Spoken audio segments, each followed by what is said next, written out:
বাংলাদেশের সর্বদক্ষিণে বঙ্গোপসাগরের উত্তর পূর্বাংশে অবস্থিত একটি প্রবাল দ্বীপ, মাত্র 8 বর্গ কিলোমিটারের। এটি কক্সবাজার জেলার টেকনাফ হতে প্রায় 9 কিলোমিটার দক্ষিণ ও মিয়ানমার উপকূল হতে 8 কিলোমিটার পশ্চিমে নাফ নদীর মোহনায় অবস্থিত। নাম হচ্ছে নারিকেল জিঞ্জিরা, জিঞ্জিরা দারুচিনি দ্বীপ। প্রচুর নারিকেল পাওয়া যায় বলে এটাকে নারিকেল জিঞ্জিরা বলা হয়ে থাকে। এখানেও দেখি মাছ আছে, সব জায়গায় মাছ। চলো বাবা, আমরা এখন অন্য জায়গায় যাব। সেন্ট মার্টিনে এটা ছিল আমাদের প্রথম সকাল। আমরা সকালবেলা নাস্তা পানি খেয়ে এখানে বিচের কাছে এসেছিলাম ঘুরতে। তখন ভাটা চলছিল, যার কারণে সবগুলা পাথর এখানে ভেসে দেখা যাচ্ছিল। আমরা কিছুক্ষণ পরে এখান থেকে চলে যাব। আসো বাবা, ফটোগ্রাফি চলছে না। এ সময় আমরা অনেকগুলো ছবি তুলি এখানে। তো দেখতে পাচ্ছেন ভিডিওতে আমার ওয়াইফ ছবি তুলতেছে, আমি দূর থেকে ভিডিও করতেছিলাম। অসাধারণ একটা মুহূর্ত ছিল এখানে। আসলে পরিবেশটা অন্যরকম ছিল সকালবেলার, যার কারণে সময় কখন চলে যায় বোঝাই যায় না এখানে। ওরে নীল দরিয়া, আর কত দৌড়াইবি? ওরে নীল দিয়ে আর কত দৌড়াইবি? দৌড়াইতেই থাক 24 ঘন্টা, 365 দিন 24 ঘন্টা, 365 ডাবল দিন, বছর, মাস, যুগ দৌড়াইতেই থাকে। তুমি ধরতে পারলা না কাঁকড়াটা?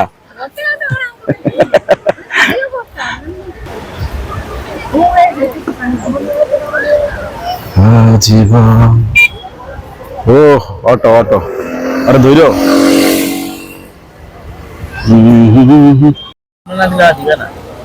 ওরা দিব না না সেটাই। শেষবারের মতো সেন্ট মার্টিনের নর্থ বিচে আমরা এখানে বসে আছি।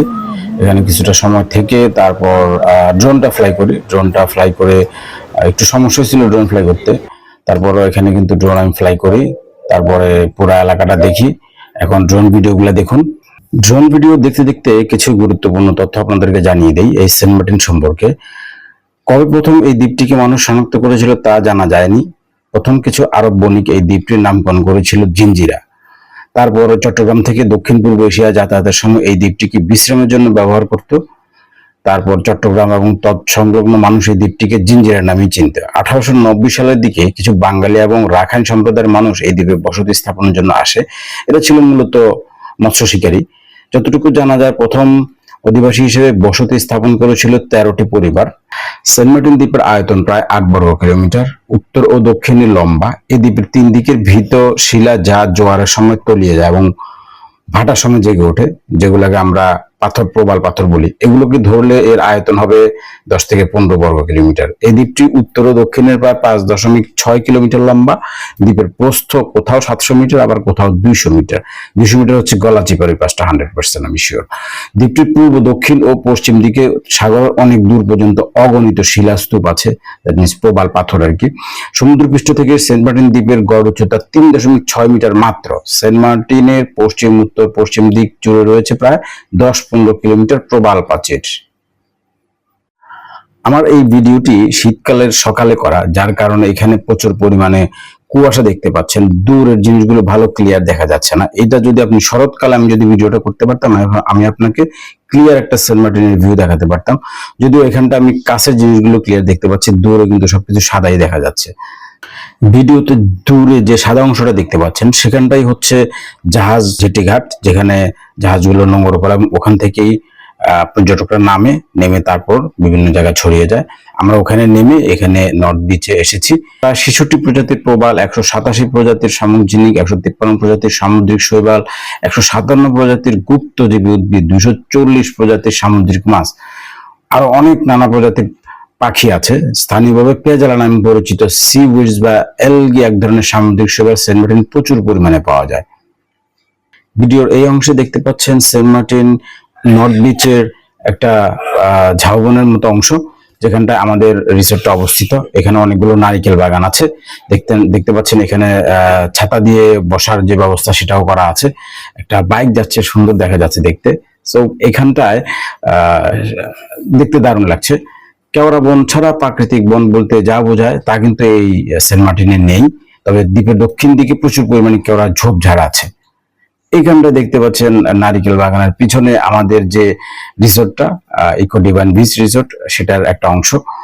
সো এখান থেকে আমি আস্তে করে পুরো সেন্ট মার্টিনটা দেখানোর চেষ্টা করেছি, যদিও সকালবেলা আগেই বললাম প্রচুর কুয়াশা। তো এই পাঁচটা সাগরের দিকে মুভ করা হয়েছে। এখানে অন্যান্য উদ্ভিদের মধ্যে রয়েছে কেওয়া, শেওড়া, সাগরলতা, বাই, নারিকেল গাছ ইত্যাদি। প্রায় 100 থেকে 125 বছর আগে এখানে লোক বসতি শুরু হয়। বর্তমানে এখানে 7,000-এরও বেশি লোক বসবাস করে, যদিও এটা মতান্তরে 10,000-এর উপরে হবে।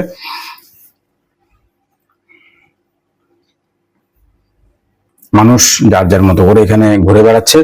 তবে এই যে পাথরের প্রাচীরগুলো, এগুলা কিন্তু অসাধারণ। এগুলা জোয়ার আসলে পানির নিচে চলে যায়। এখন ভাড়া চলতেছে, দেখেন মানুষ এখানে এখানে এসে ছবি তুলছে। আমি নিজেও এখানে গিয়েছিলাম, অনেকটাই পানির মধ্যে। এখন এখানে গেলে মাছ দেখা যায়, সুন্দর সুন্দর বিভিন্ন ছোট ছোট উদ্ভিদ দেখা যায়, শৈবাল জাতীয় জিনিস দেখা যায়, দেখতে খুব সুন্দর লাগে। বাংলাদেশের সবচেয়ে জনপ্রিয় পর্যটন কেন্দ্রের মধ্যে বর্তমানে সেন্ট মার্টিন অন্যতম। প্রতি বছর বর্তমানে নভেম্বর থেকে জানুয়ারি এই 2 মাসই এখানে অবস্থান করা যায়। আগে এটা করা ছিল নভেম্বর থেকে এপ্রিল পর্যন্ত, আগে পর্যটন মৌসুম হিসাবে এটাকে গণ্য করা হতো। কিন্তু বর্তমানে এটা নভেম্বর থেকে জানুয়ারি পর্যন্ত পর্যটকের জন্য উন্মুক্ত। তবে ডিসেম্বর এবং জানুয়ারি এই 2 মাসে এখানে পর্যটকরা রাত্রি যাপন করতে পারে, তাও সীমিত সংখ্যক। এখানকার প্রাণী জগতের জন্য যেটা ভালো সেই পদক্ষেপ নিয়েছে বর্তমান সরকার, কিন্তু পর্যটকদের জন্য এটা আসলে ততটা একটা সামঞ্জস্যপূর্ণ একটা পদক্ষেপ হয়নি। আমরা নিজে গিয়েছি, দেখেন প্রচুর অসামঞ্জস্যতা, যে সমন্বয়হীনতা, কাজের যে সমন্বয়হীনতা, এগুলো প্রচুর পরিমাণে এখানে দেখা গেছে। শুধুমাত্র প্রাকৃতিক সৌন্দর্য ছাড়া সরকারিভাবে এখানে তেমন কোনো পদক্ষেপ নেই বললেই চলে। শুধুমাত্র প্রাকৃতিক সৌন্দর্য, যেটা সৃষ্টিকর্তা প্রদত্ত, সেটা দেখতেই আপনি এখানে যাবেন, এই নিয়তে আপনাকে যেতে হবে। আদারওয়াইজ আপনি অন্য কোনো কিছু পাবেন না। সবকিছু যেগুলো গড়ে উঠেছে সবকিছুই প্রাইভেট সেক্টর থেকে করা হয়েছে। যারা ব্যবসায়ী তারা এগুলা করেছে, যারা রিসোর্ট ব্যবসায়ী আছেন, হোটেল ব্যবসায়ী আছেন, তারা এগুলা করেছেন। এই জায়গাটা হচ্ছে এমন একটা জায়গা যেটা এখানে রিপ কারেন্ট হয়। সেন্ট মার্টিন গেলে এই জায়গাটায় গোসল করতে নিষেধ করা আছে, রেড ফ্ল্যাগ থাকে এই জায়গাটা সবসময়। দক্ষিণ নর্থ সাইডের একদম কর্নারের যে জায়গাটা, এখানটায় নামা নিষেধ, যার কারণে এখানটায় কিন্তু কোনো পর্যটক আমি দেখিনি। এখানে প্রতি বছরই যারা না জেনে অনেক সময় নেমে যায়, অনেকেই মৃত্যুবরণ করে এই জায়গাটায়। পানির স্রোতটা উল্টা টানে, যেটা খুব বিপজ্জনক, আপনি ওখান থেকে ফিরে আসতে পারবেন না কোনোভাবেই। ড্রোনটা আছে এই মুহূর্তে একদম মোটামুটি একটু ভিতরের দিকে, মানে সাগরের দিকে, যেখান থেকে ঢেউটা উৎপন্ন হয়ে তীরে আশ্রে পড়ে।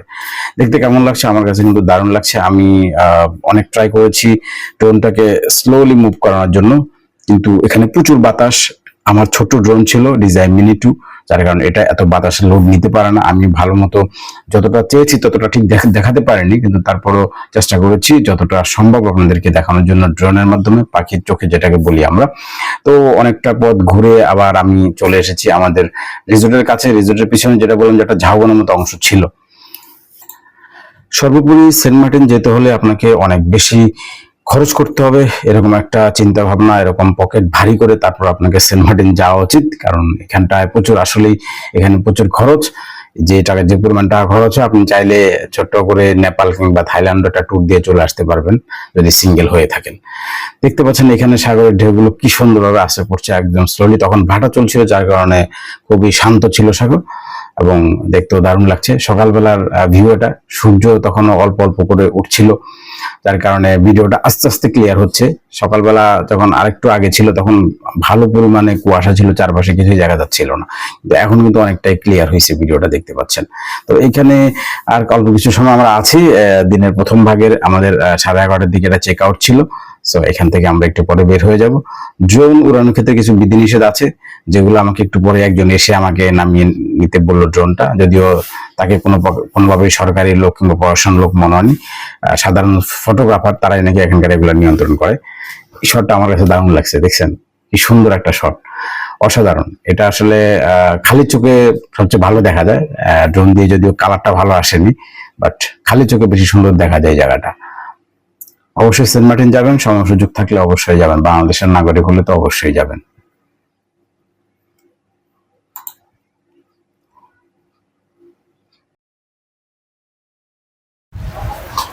Wow, nice. আমাদের কিন্তু এখানে শেষ হয়ে গেল। আমরা এখন এটা চেক আউট করে দিচ্ছি। অন্য গেস্টরা অলরেডি চলে আসছে, সো এখন আমাদেরকে যেতে হবে এখান থেকে। আমরা এখন যাব গলাচিপার কাছে চন্দ্রালয় বিচ রিসোর্টে। সো সেখানে সেখানে বাকি রিসোর্টগুলো সেখান থেকে করবো। সেখান থেকে অনেক কাছ থেকে সেখানে সমুদ্র দেখা যাবে, আরও একদম আমাদের রুমের সামনে হবে। আই হোপ আপনারা সেখান থেকে ভিডিওটা একটা অন্য মাত্রা পাবে। সো অবশ্যই আমার এই সেন্ট মার্টিন সিরিজের কমপ্লিট ব্লগগুলো দেখার আমন্ত্রণ রইল সবাইকে। টাটা দাও বাবা, টাটা, আল্লাহ হাফিজ।